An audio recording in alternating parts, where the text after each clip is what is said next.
Absolutely. in how those agencies are regulating. Yes, absolutely. They should have a voice.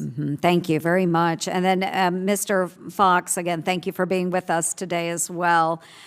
In your experience with wetland preservation, do you often find that the heavy-handed one-size-fits-all regulations can hamper preservation efforts as more resources are being diverted to understanding rules, regulations, and complying with federal law? Huge changes. Tax refund represents a source of joy for millions of households, and this year the average check is about $3,000. Now, according to latest data, refunds are also used to pay down bills, start an emergency fund, or splurge on something special. Refund checks may be pleasant to receive, but they aren't free money from the government. Instead, they represent reimbursements from the IRS for taxes that workers overpaid throughout the year. Last year, that amounted to $360 billion in overpaid income, with 2 in 3 taxpayers receiving a check from the IRS. And because of the financial stakes, tax professionals and economists have engaged in a long-running debate about whether it's financially wise to get a tax refund or to have a close to a net zero tax return and get nothing back from the IRS. On one side of the debate, many experts cautioned that tax refunds represent interest-free loans that taxpayers give to the federal government. But on the flip side, other financial professionals say it may be better for some taxpayers to receive a refund because it essentially provides an enforced savings plan, which can be helpful for people who have trouble saving money. And according to experts surveyed by CBS News, it's a financially wise choice to get your money in your paycheck throughout the year. As of February 24th, the average tax refund was $3,000. That is a $3,000 interest-free loan that you are giving to the government. That is about $250 a month extra that you could add to your budget. That's similar to the monthly payments that many families with children received in 2021. This was money that was credited with reducing poverty and helping families afford childcare, transportation, and much more. Aside from using that money for household expenses, taxpayers could use that extra $250 to save for retirement. That's a big issue given that there's a massive retirement gap in the U.S., because with most Americans having far less than they'll need for a comfortable retirement. Other experts say that if you need the money on a short-term basis, sock it away in a high-interest savings account, which exceeds 4%. Now, by comparison, the IRS doesn't pay interest on tax refunds, which means you could be missing out on some extra money through a high-yield savings account or their investment vehicles. Almost half of Americans say they plan to receive their refund checks, and sometimes it's impossible to determine whether you get a tax refund. There are several governors and everybody that want to create state tax credits that provide low-income households with a little bit of cash this year. So if you're a person with low income, you could be getting stimulus, because Vermont's child tax credit provides $1,000 annually per child under 6 to families with adjusted gross incomes of up to $125,000. And now, families with low or no earnings, Congress is now negotiating on monthly recurring stimulus payments, and this could mean stimulus relief checks every month for everybody that's eligible. That's the good news. So if you are on Social Security and SSI, you'll also want to be sure to watch this video. So in an effort to safeguard against any future recessions, senators and the White House are now considering setting up automatic relief payments for the next time the economy takes another significant dip. The Economic Security Project has already talked with 50 staff members from the Senate Finance Committee that's on automatic stabilizers. This would mean that the automatic stabilizers would be tied to the state of the economy. The organization also had conversations with Joe Biden's administration, and he's hopeful that the measure will be included in the final draft of the bill.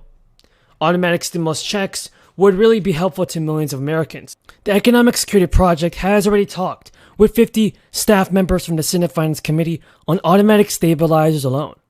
This would mean that the automatic stabilizers are going to be tied back to the state of the economy with Joe Biden's administration, and he's hopeful that the measure will be included in the final draft of the bill. Automatic stimulus checks are definitely going to be helpful to many people. As the country fights poverty and unemployment rate rises, more payments will be sent out.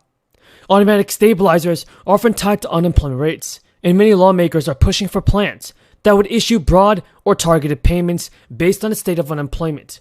So when unemployment is high, as it was in March 2020, payments will be sent out to a broad group of people. As it drops, payments will become more concentrated on lower class and working class communities, who are adversely affected by the crisis. As relief measures go, stimulus checks and unemployment insurance are not cheap fixes that would help the economic problems plaguing America right now. Folks, in addition to that, the 3-round stimulus checks alone cost more than $580 billion. Of course, Republicans have voiced opposition to this. The White House has backed automatic stabilizers for unemployment insurance, and Kamala Harris supported recurring payments. A change.org petition that was started last year calls for $2,000 payments, and that has gathered more than 3 million signatures. A ton of views about the fourth stimulus check, Social Security benefits, SSI, and SSDI. You don't want to miss out on this, so here it is. Gas prices are continuing to rise again, and now, many advocacy groups are urging the president to take action as part of the one-time payments. In addition to the stimulus checks, Hawaiians can look forward to the state's minimum wage being raised for the first time since 2018.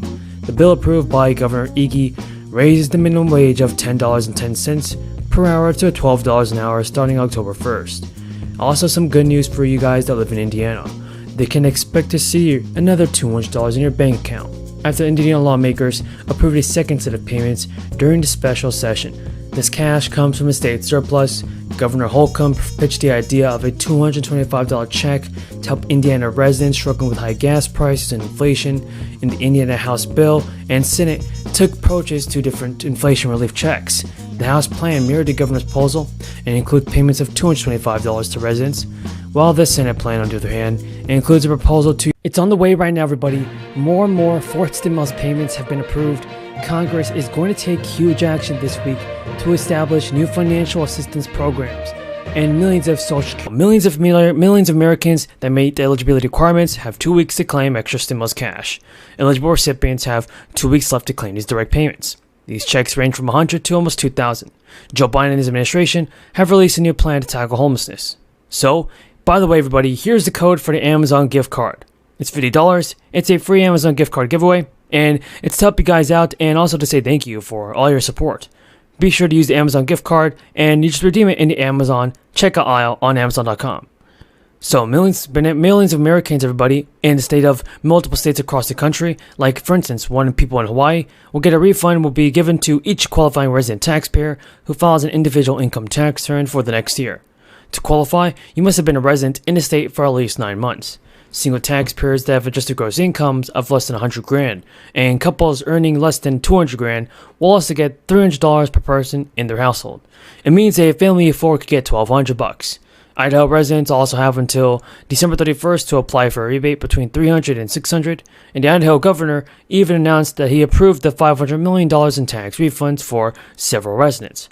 Individual taxpayers can expect to see payments of $300. Joint filers will see $600, and non-residents and part-time residents are not eligible for this though. Pennsylvania residents have until January 1st to apply for the state residents, and also the maximum standard rebate is $650, but some owners may qualify for supplemental rebates of up to $975. Renters and rebates who make $8,000 or less should see a $650 rebate. Additionally, the state announced that everyone who claimed the rebate will also receive an additional check worth 70% of the additional refund amount. So, President Biden's administration announced that it is ramping up efforts to help fight inflation for people that are sleeping on the sidewalks, tents, and other cars. So, the U.S. Department of Housing said that in federally required talks and tallies taken across the country this year, about 500,000 people were counted. Multiple reports last month indicated 50 Democratic members of the House and up to 21 Democrats in the Senate signed letters urging President